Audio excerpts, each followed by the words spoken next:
Bantwana bayingcwele basezulwini, ngiyanibingelela egameni elihle lenkosi yethu uNyazi lwezulu. Amen.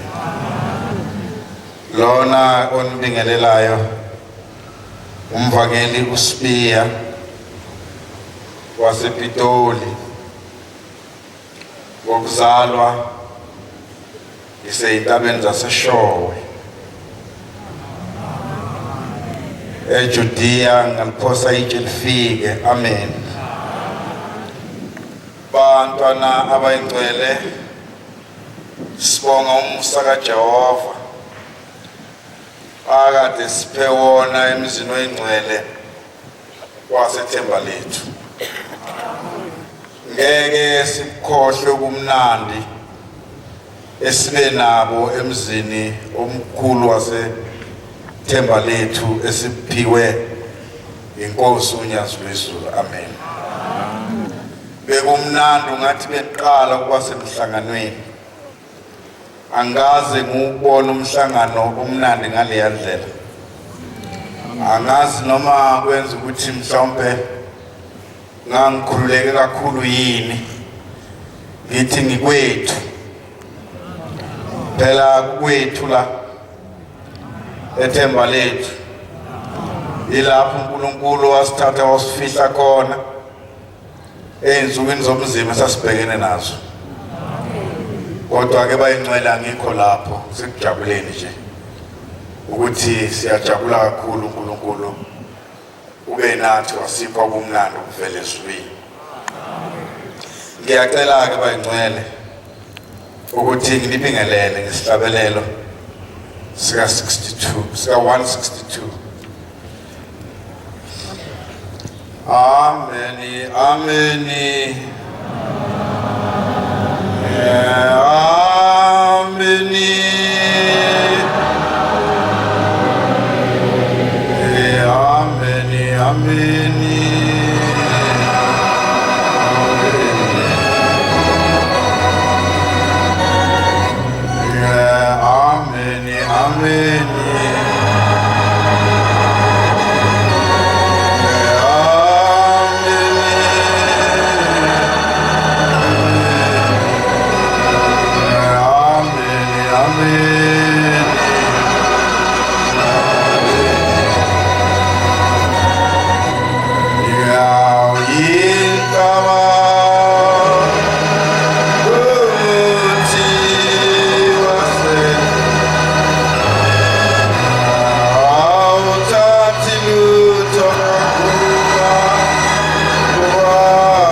Shiya phansi umthwalo, shiya phansi umthwalo, akungeni lutho ezweni okuyimithwalo. Mhlawumbe nizocabanga ukuthi lesihlabelo sikhuluma ngophepha bag, sikhuluma ngongqangisuka. Asikhulumi ngalokho, kodwa sikhuluma ngemithwalo esenhlizweni yomuntu. Ngiyazi ukuthi eNazaretha ziningi izinto ezisihlukumezile nawe ezikuhlukumezile, kodwa sisuse phela enhlizweni yakho, kungaze kufike ithuba lokuhamba emhlabeni usayiphethe. Ayisuke nje enhlizweni ukhohle bese ngazathi ayizange sibe khona, ngoba la isiyakhona bayingcwele akungeni lutho, konke kusala ngaphandle, kungena wena kuphela. Uma ke kukhona umthwalo okhona ophetheyo awungeni. uzothi umunye kanjani ngoba vele uma uyezulwini usukungaphethe lutho enhlizweni yakho khona okusuka ukuphethe ilokho okwenza inhliziyo yakho ivuvukale yenza amasanga sezulwini abe mancane ukuthi ungene kuthi uhamba ulungisa inhliziyo ngoba ingcwele inhliziyo inkinga inhliziyo iyinkinga nje bayingcwele ngoba siphile emhlabeni asiphile ezulwini ingakho le nhliziyo iyinkinga kodwa kufanele ukuthi ngaso sonke isikhathi uma uyikholo uzama ukuyilungisa inhliziyo ukuthi mayemukele noma ngabe isiphi isimo ya ungathukuthela manje kodwa akuthi kuyolalwa bese kusukile konke lokho enhlizweni yakho ngoba ngempela ngeke ungene lapho kuyiwa khona. Ngiyakhumbula sisakhula ekhaya kwakunomuzi sasibhekene nawo ukuba kuya ngathi ngabe lo muzi asikhulumisi ngisho izingane zakhona ngabe namanje akukhulunyiswana ngaba kungenelwana namanje kodwa abantu bakulowo muzi babengasizondi bezizwa ngathi sasenzeni kangaka besizondela ukuthi singamaNazaretha besizondela ukuthi kuye ukuthi umncindwa ngapha bencinda imbiza zabo thina sibe siphume eceleni shodla amafutha kaShembe sidla amanzi kaShembe yilokho kokubacasula bathi laba bantu baphiliswa amanzi sesibe siyathezi abaphosa laba bantu abaphoseki.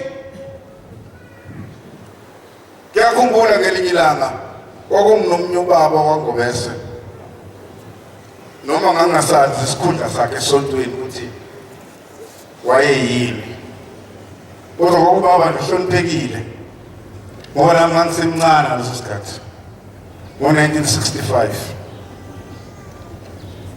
lo baba wabengezwani ngempela nalo baba lo baba wayenengane encane eyumzukulu wakhe yayifunda le ngane lo baba wayethanda kakhulu izinja eyikhonze kakhulu izinja uthe lo baba ngelinye ilanga ingane yakhe iphuma esikoleni baba uNgobese yedlula lo baba ezingela ngezinja mayedlula lapho kuzingela khona lo baba wayeseyisasazela le ngane ezingane ezaziningi iphuma esikoleni wayesasazela ngezinja ngathi yabaleka lena yakhe ingane yaqhubeka yawa yafika nje yayiluma impela namanxeba abamabi kakhulu yathi mayifika ekhaya ibikela umkhulu Ngobese wathatha amafutha wagcobisa ilonda lapho okulume khona inja leyo nje ashonanga ilanga bayingcwele iphila yafa ngalo lelanga inja ishonanga ilanga iphila ekusakwaziwa yilo baba eyakwaNgobese ethi Ngobese uyenzeni inja yami umbulaleli nje bengiyithanda kakhulu Ngobese kanti namaNazaretha niyathakatha yini wathi baba cha sithakathi wathi baba Ngobese cha sithakathi wathi ngiyathakatha inja yami uyenzeni kwase kuyinto yakhe esabetshela abantu ukuthi amaNazaretha ayathakatha nawe mawe umkela lokhu uNazaretha endaweni yakini ngeke bangasho abantu ukuthi ayathakatha ngeke bangasho abantu ohlala nabendaweni ukuthi loya muzi uyathakatha abantu balapha bahamba ebusuku ibe ingekho into eniyenzayo kodwa noma liphethe igama loNyazi bayingcwele ekhaya alikho igama elidlulele uNyazi emhlabeni bayingcwele phezu kwawo wonke amagama esiyesizwe abantu bawakhuluma uNyazi uhamba phambili ngisho abantu abangawona amaNazaretha uNyazi uhamba phambili bayingcwele manje nathi asimethembe uShembe bayingcwele ungamangali nawe mawukhetha lokuNazaretha uthola abangani bakho bekhithika njengamakhizane uyobona amakhizane mhlambe ewa ingcangeni makade idliwe inyoka ilunywe inyoka uyobona amakhizane kawa kanjani ziwa kanjalo abantu bathanda abangani bakho bawa kanjalo uqathaqatha besuka eduze bakho bese beqala bekhomba ukuthi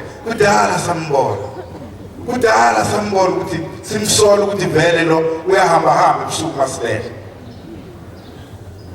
kanti cha yileli gama likaShembe abangalithandi abalithanda baje basola indlela yokulicisha ukuthi bazolicisha kanjani uma bethi balicisha liyabhebhetheka alimi indawonye ngakho-ke bayingcele sehliseni immoya thina sesimazi uShembe akuthi noma umuntu abantu ekuzonda kangakanani endaweni la ohlala khona kodwa wazi cha mina ngiphethe unyazi angiphathanga ezinye izinto uma bethi ngiyathakatha phela kulungile naba beze sizothakatha ngisho njalo umuntu mayethi umuntu uyathakatha wena sibiya ngithi woza ngizokufundisa ukuthakatha awufuni ukuthakatha sondela kimi ngifundisa ukuthakatha athi mayethi ngempela ngithi mina ngizokufundisa ukuthakatha ngithi ngesabathu ngilalele anti ungibone mangiphuma ngiphethe isitepu ngiye etempelini athi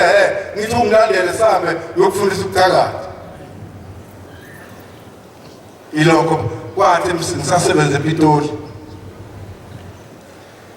sahamba sovala umhlangano kaJulayi sabuya masibuya emhlanganweni kaJulayi kade sovala sibona abantu banyukunyuku esisebenza nabo abantu kwenze njani abangaba mnandi hayi bese sisebenza seyifuna indlela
safika le Pitoli emsebenzini sizongena ekuseni masingena sibona abantu banyukunyuku hayi sike nathi singanaki sidavela abantu bala ePitoli baneyizwana ngathi ithephecelezi singabanaki angisho kodwa kuwena ePitoli njalo abanye bakhona abanye wathi baneyizwana ezingashayi khona ngoba neyama ishayi khona angisho ukuthi yami ngcono neyami kuyingashayi khona kodwa bakhona ukuthi uma babheke kodwa la ngathi lapha kuyahanjahanja ngasebusuku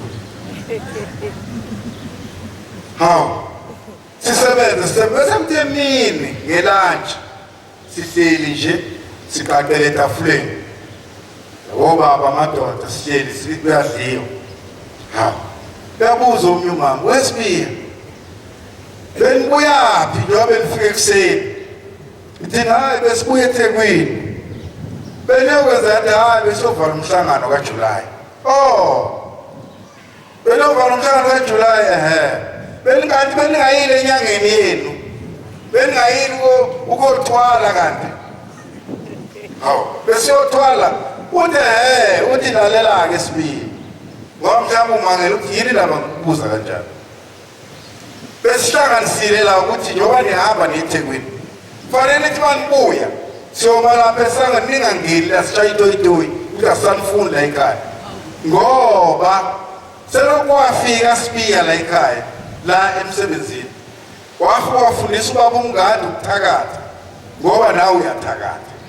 Uyabona kanjalo zonke izinto ebesizenza kuMngadi azisenzeki manje selokwafika wena umfundisa ukuthakatha. Yekani ukuthakatha Sibiya. Ngithi hayi angikuzwa uthi lalela-ke ngisakuxoxela ungaqala ungisole noma ungiphendule. Uthi-ke besikhuluma la uthi ebusuku mina mase ngilele ngiyanibona niyafika njengoba benifika nje ekuseni. Masifika nifika simile-ke thina la siyahlabela sishaya itoyitoyi ukuthi ngeke ningene. Ngithi uthi-ke maniza lapha ya uthi beniza nilinganisene noMngadi nizongena emsebenzini.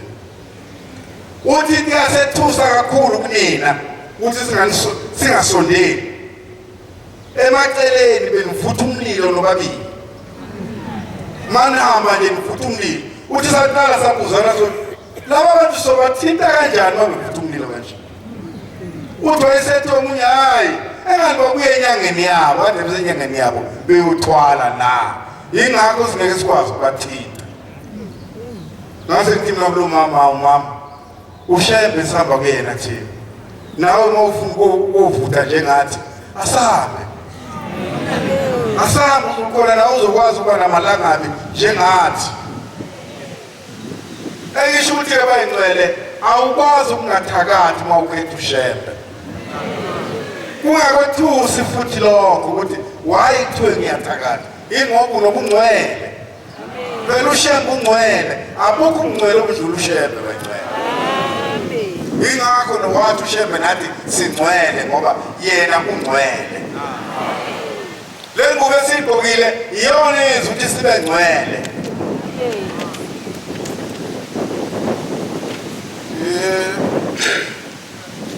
Lokhu kukhona esikukhona-ke manje ungazenyezi ngakho.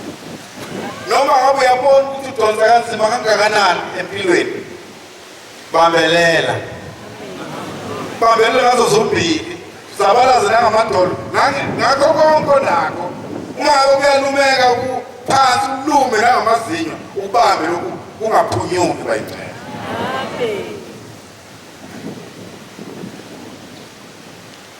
Sibuthene lapho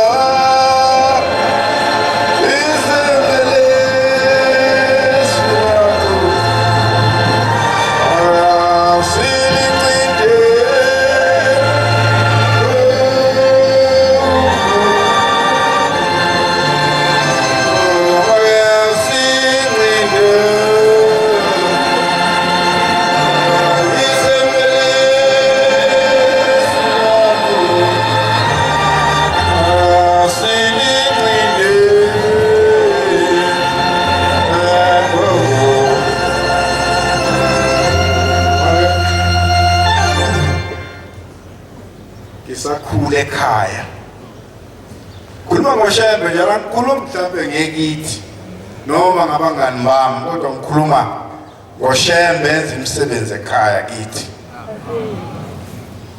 Khuluma ngayo le ndoda le yezinja. Bengithi kodwa uma ngabe kukhona into yenzayo mhlawumbe uhamba khona ebusuku wokwazi ukuthi uma uhamba ebusuku wena uthi uma ungasekho emhlabeni noma usaphila kujeziswe abantwana bakho ungajeziswa wena. Ngaze ngakhala mina ngikhalela umthakathi ngikhalela ingane zomthakathi zihamba njengey'ntuthwane. Ubone mawufika iy'ntuthwane ziyinqwaba ufike unyathele ngonyawo zingake ihambayo iy'ntuthwane nqwaba.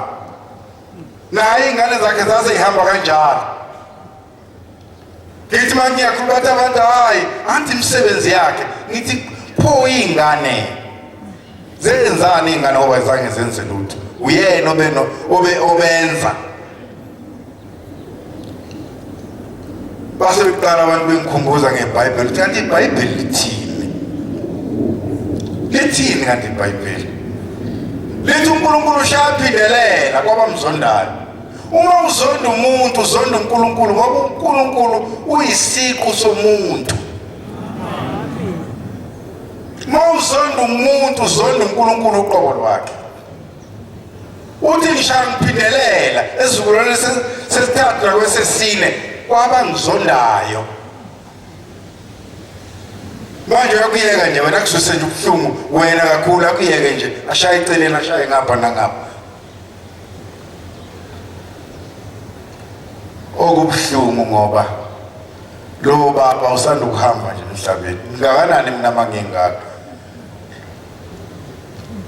Usucabanga ukuthi lo baba or wayegcatshwe ngani? Bathi ugcatshwa ngani? Thambo lani lemfene. Ukuze phela ungafi. Mawungumthakathi bathi ugcatshwa ngethambo lemfene. Usanda uhamba nje manje emhlabeni. Okubuhlungu ehambe seyedwa. Lo muntu wena amakhosikazi amabili eney'ngane enzalweni yakhe akho ngisho yodwa inzalo yakhe ephilayo. Akusala nalutho ngoba wayelwa nobani? Wayelwa noShembe. Yena wayecabanga ukuthi ulwa noSibiya noNgobeze. Wayengalwi nalaba bantu kodwa wayelwa noShembe. Ngoba laba bantu kwakungabantu bakaShembe. Amen. Asimethembeni uShembe bencwele. Simethembeni ngandlela zonke. uShembe ngeke akuyekelele. uShembe ulwa ngendlela wena ungaboni ngayo ukuthi uyalwa. Ngiyazibongela nami maNazaretha. Abaningi bazomangala ukuthi ngiphumaphi. Sengeke nganyamalala iminyaka emine yonke ngekho la eGoli. Iminyaka emine yonke ngekho la eGoli. Bomangala abantu ubuyaphi yona? Ngahamba lapha bayingcwele ngangithi nami ngiye ekhaya ngithi hayi sengiyokufa ngoba phela wathi uma usuke eGoli ugula ufike ekhaya ufe. Cha bayicela ngizange ngife. Angizange ngife. Namanje ngiyaphila. Kodwa into engiyithanda kakhulu uyabona uma ngabe ungaphilile kunendawo ebuhlungu emzimbeni kuwiswayo bese kudingela ngaleSabatha bakufanele uvuka ngeSabatheni hayi umzimba ukuvuma ngeke ngiye eSabatheni. Ufuna ukuthini umthetho wakho? Ufuna ukuthini?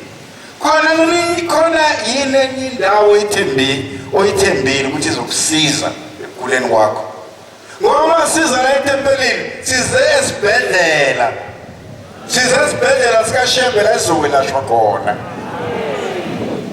Ukuba ngithenga uma ngifika ekhaya ngathi ngibheke iy'ntaba zangakithi ngithi ngizokhuphuka ngehle ngibheke ematempelini. Phela uma uya emathempelini ngapha ngasekhaya akho kuncebeleka.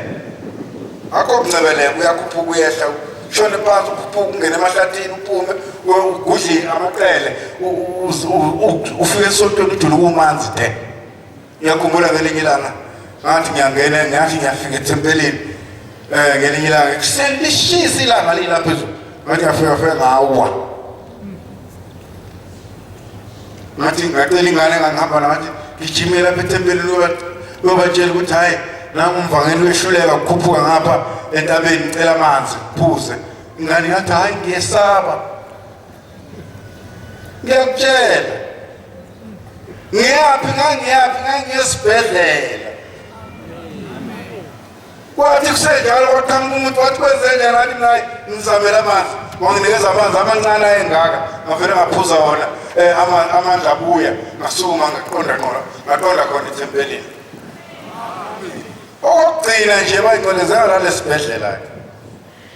Okugcina nje ngo-August siyahamba sibuya kuJuly. Bangibona abaningi kuJuly ukuthi ngangimahamba kanzima impela. Inquli ngiphethe amadolo ethi la. Yona ngibona nje ngiphethe umlenze wesithathu. Uyibona ungilekelela ukuthi mawusukhathalelele ngapha ukwazi ukushintsha kuqengelinye. Bayingcwele basezulwini ila engabona khona ukuthi uShembu uyasebenza. Usebenza ngempela imidlalo. Ngiphuma ekhaya isabatha. Mangiphuma ekhaya isisu sami asikho mnandi. Hawu. Isisu sami sangaba mnandi kanje kwenze njani? Hayi ngihambe ngene ehlathini ngiphume ngihambe ngene ehlathini njalo ngaze ngawufika etempelini. Mangifika etempelini ngihlangana nabantu babuye esontweni nawo. Sengibuye esontweni na inkonzo isheshe yavalwa yebo. Hawu. Mina ngizohamba endleleni ngithi ngenkonzweni. Akuvumi. Bayingcwele ngathi mangifika ngathola etempelini kunomfundisi, kunomvangeli, kunomshumayeli nabakhokheli ababili. Bathi kunomhlangano. Nawe ufike ngene kulomhlangano ngihlala. Bese ethi umfundisi ayi ngcono lo mhlangano sowukhansele ngoba abantu esize ngabo la abekho. Umkhokheli wala ekhaya nomshumayeli wala ekhaya abekho. Ibona abantu besize ngabo la ekhaya.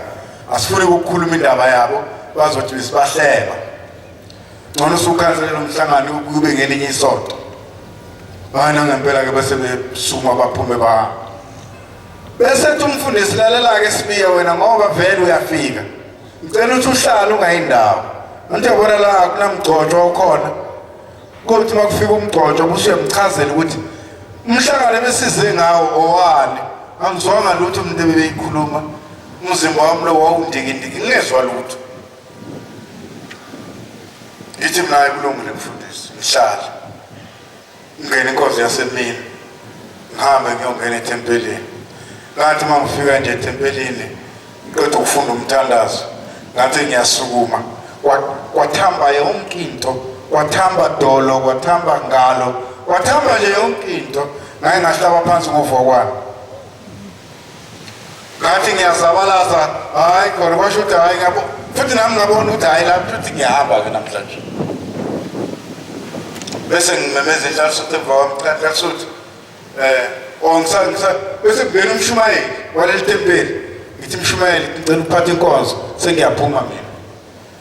Ngiphume. Ngicela inhlalo sothi ngibambe bangibeke ngaphandle. Mangifika ngaphandle hayi khona. Kwasho ukuthi ukufa kula. Kwathi makuphuma inkonzo ngaba blackout mangcwele. Blackout.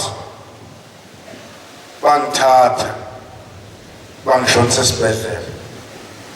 Ngafika ngalala esibhedlela ngeSabatha kwayisonto kwaMsombuluko. Ngibuza konesi yini into engingenisela esibhedlela ngoba ngizwa nawe ebuhlungu. Ayikho indawo ebuhlungu. Nalo ubuhlungu bengibuzwa ngeSabatha ngibuzwa manje. Hayi bathi nesi hayi uzobuza udokotela. Bese uthi ngoMsombuluko ntambama. NgoMsombuluko ntambama wafika Yesazi asiyeziphuma eMpumalanga akakesathi